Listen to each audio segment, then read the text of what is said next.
Hello everyone! Welcome back to our channel. And guys, today is gagawa tayo ng mul kimchi or yung kimchi na may sabaw.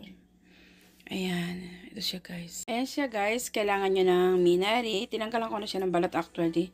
And ito ay ng ano pala dahon. And kailangan nyo ng carrots.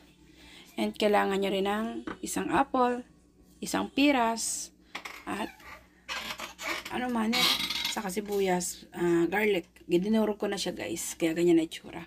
Nagay ko sa freezer. And meron tayong yang pechu. Ayan, pechu. Or cabbage. Ayan, cabbage.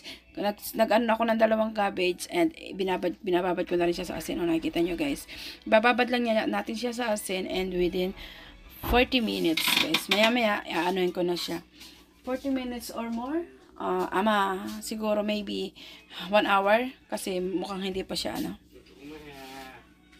Ayan guys. Yan lang kailangan mo. Ano natin siya. I-blender. Tapos ito naman. I-tsatsala. Ano ba yung tsala? Hiwa-hiwain na maliliit. Ayan guys. Sige. Yan guys. After 1 hour natin ibinabad sa asin. Ayan na siya. Konti na lang siya. Diba?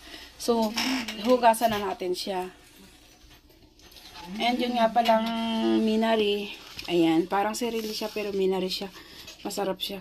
Ayan, inano ko na siya, pinutol-putol ko. Ano to? Ginayat ko na siya. And yung kalahati din ng peras ay akin ng shinake. Ayan, guys. Hugasan na natin. Siya nga pala gumamit ako ng ganito, kutso, para mamaya i-shake natin. Ayan, guys. Ayan guys, atin na itong hugasan nga pala. Para matanggal yung alat na nilagay natin na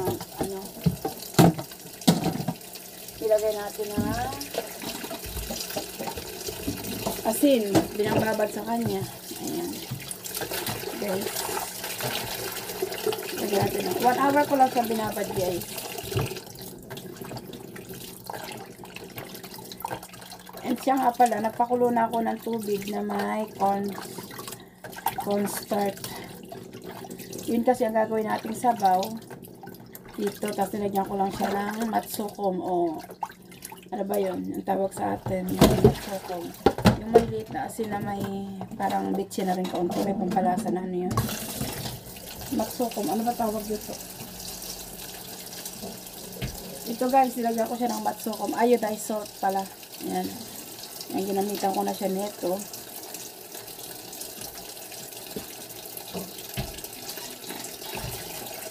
Ayan. Ayan, 3 beses na lang para natin ano. At saka naghiwa na din ako ng carrots, guys. At yun palang onions, inano ko na, shinik ko na rin.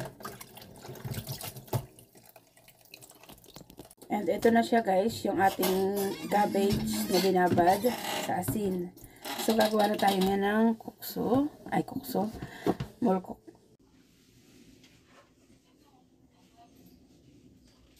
Tubig na may cornstarch. Yan, ang ginamit ko is cornstarch. Pwede din naman kayong gumamit ng isasalain ko pa yan para hindi sumama yung nabuo na cornstarch. Nilagyan ko siya ng matsukom or yung iodized salt. And ayan guys. Ayan, medyo magulo lang. And ito na yung aking may manel at saka yung aking isinik na sibuyas at ang pangalan nun? Piras. Ayan siya guys. So guys, ilalagay lang natin dito yung so ayan guys, ito na yung aking sinik na bawang, sibuyas at saka yung piras.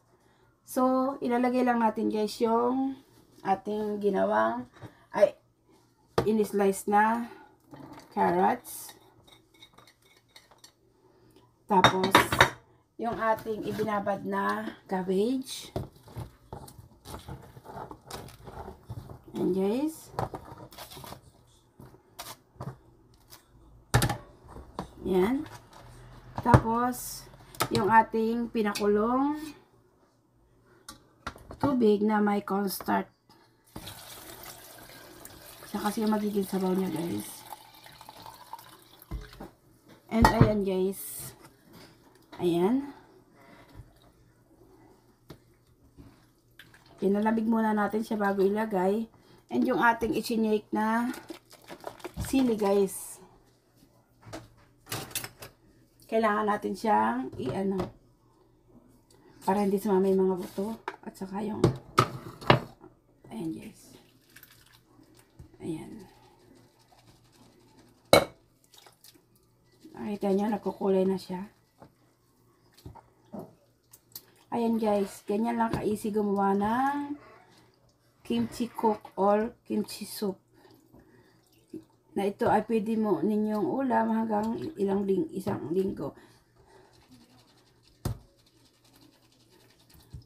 Masarap siya, maasim-asim na matamis-tamis guys. Hindi mo natin siya lalagay sa wrap. And ito nga pala yung aking inano na parang celery, di ba? So, ayan ang ating, ayan. Para matanggal natin to, oh. Sinala ko siya. At saka natin siya ilalagay sa ibabaw, guys. Nag-a-add kasi siya ng aroma. At,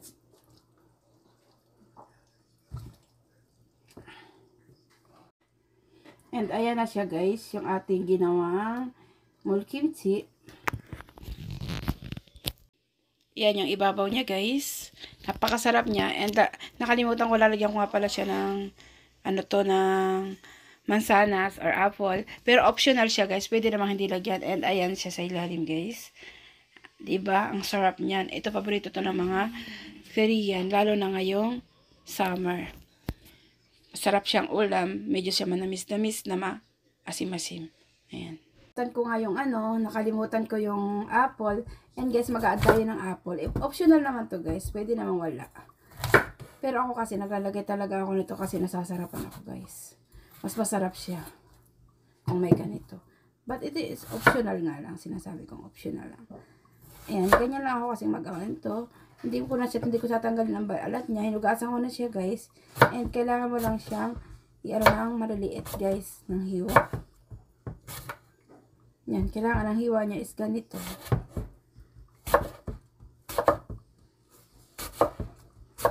Ganyan siya.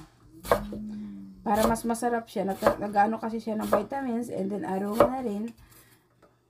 Hindi natin siya lalagyan ng marami guys. So, bali, kalahati lang mala yung aking ilalagay na apple. Kalahati lang siya guys.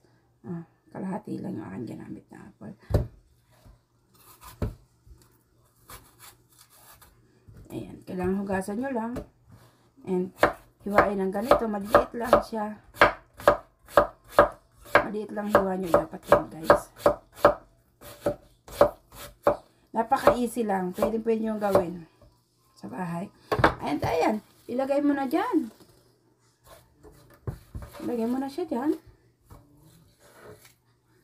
And then, haluin. And, ayan, huwag nyo muna ilalagay sa ref guys para medyo umasim. So, bali, bukas ko pa siya ilalagay sa ref or mamayang gabi. Kasi ngayon is umaga pa lang. And ayan na siya guys. And ayan na guys yung ating finished product. Ayan, sarap niya siya, promise. Ayan, babu! Thank you for watching sa aking mulkimchi. Ayan, thank you guys for watching sa Pinay Adyuma ng Korea na si Myla. Ayan. Naggumawa ng kimchi cook. Or, ano ba tawag yan? Cold kimchi soup? Parang ganun. Guys, di ko sure. Basta ang tawag dito kimchi cook. Ayan. Babu!